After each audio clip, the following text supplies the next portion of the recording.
Hello, this is Josh Franz, and this is Project 3 for EECS 203 in winter 2012. We will be looking at compositions of functions today. You've probably seen this notation before in one of your algebra courses in previous years. This is the composition of f of g of a, which is equivalent to f of the result of g of a. Now, if we look at this, what we're really doing is finding the result of g of a, and then we're passing that into the function of f. Now, this is a fairly simple concept, where all you need to remember is that what the result of g needs to be able to be passed into f. Okay, so let's think of it this way: we have a function g, and we know it's a function from a to b, where a and b are just sets. And then we have another function f, which is from b to c. Okay? And then suppose we have an element of big A, little a. Okay? Which we can denote of a is in a. That's kind of confusing. Anyway, now we can draw them as big circles. Here's a circle that represents big A. Here is a circle that represents big B. The function from A to B is g. We also have a function from B to C, which is f. This is c. So, what can we learn from this? Well, we have an element in A, which is little a. And we know that we have a function g that can bring our value from A over to B and find us another value in B that is actually g of A. Because we know this line is the function g of A. We also know we can take that value of g of A and we can pass it into C using f. Oops, that didn't work. Using f to get us the f of g of A. So f g A. But we have one big shortcut that can take this value from A all the way over here to the same value, which we can call f g of A. Right? Because just like these lines, this one goes all the way around.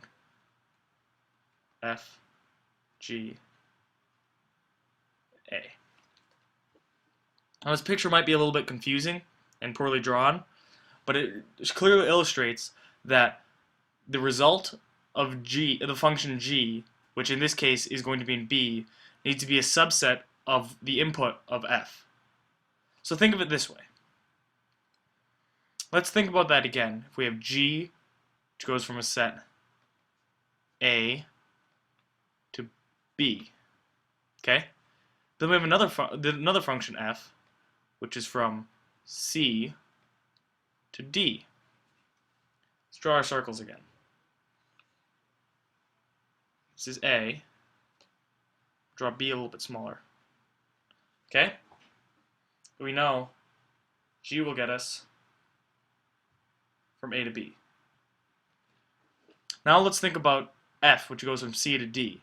Now in order for F, G of A to work, we need to think about the fact that B must be a subset of C. Write that out. B is a subset of C. Okay? So let's draw C. Well, if B is a subset, C must enclose all of B. So this is C. Now this arrow doesn't make much sense because it looks like it's going to C. It's actually going to B. Okay? But now we know that every value of B will be a value of C. And therefore we know that every out value from A goes to C. And if we really wanted to, we could be much less specific and change this to C. But that's not necessarily true, because A doesn't necessarily go to any value of C. It only goes to some of the values because it's a subset. So we're going to leave it as that. Okay? And we know anyway that our function C then goes to D because of the function f. Alright, so let's think about this. We have A, which goes to B, C, that goes to D, but B is in C. Now that should help you make sense of why B needs to be a subset of C in order for this big one, which is this, to work. Let's consider the same case where G is from A to B and F is from C to D. Now, what if B were not a complete subset of C? That is, some values of B were in C, but not all. Let's draw what that would look like.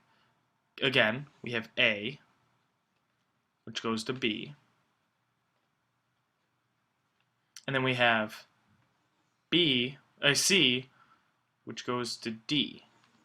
Notice how I drew, that was horribly drawn actually. Notice how we have some values of B that are in C, but not all.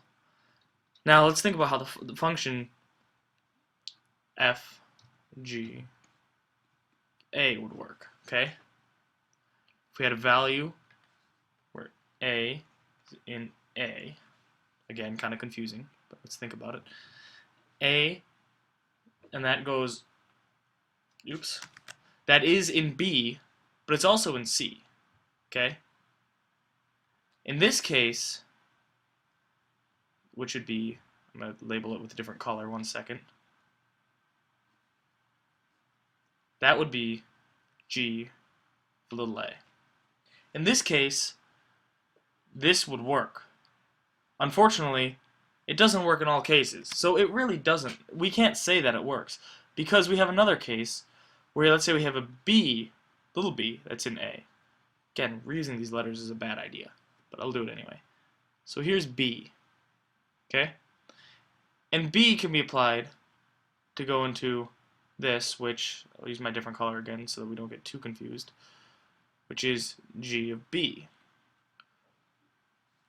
Now, remember, since we can't have this value A pass through the function f to get to, 1 second, let's draw these in so I don't forget them. So we can get to a value over here, which we can call the f of G of A. But note that we can't have this value right here go over, that's horribly drawn again, go over to D, right? That does not work because B, that's not what I wanted to click. B is only part of C. It's not all of B is in C. And therefore, this value little b is not in the domain of function f. And therefore, the function f cannot be applied to it. So we need to be careful as to what domain we have, the domain and range of the functions that we use are when we do this compositions of functions. Finally, a quick example. Consider the functions g of x, where g of x is equal to the floor, or the absolute value of the floor of x, and then f of x, where f of x equals the square root of x. Okay, these two functions have very distinct domains. Whereas g takes any real number and then goes to the positive integers, because the floor function will give it integers, and the absolute value will make it positive. And then f will go from any positive real number to any positive real number. Now we can include negative real numbers and complex numbers, but I don't want to deal with that right now, so we're not going to. So let's think about, let's take the number negative 5.4. Okay, negative 5.4 is in the real number set of real numbers. Okay. When we pass it g of negative 5.4, we get, well, let's first take the floor function. That'll go to negative 6, absolute value of negative 6, which is equal to 6. Okay? And then we think of f of 6, and we'll get the square root of 6. We'll just leave it at that. I don't want to give decimal places there. Okay? So note that the range of g and the domain of f are different, but all of, well, let's think of this as all positive real numbers. We'll think of this bigger one, which is going off the screen. It's all real numbers. We'll think of this, it's all all positive integers. Okay? Because all the positive integers are in the positive real numbers. Therefore, we can pass the result of g into f. So, that is how we can combine two functions, and then this would be f g of negative 5.4 equal square root of 6. That's compositions of functions. If you have any questions, please leave them in the comments. Thank you.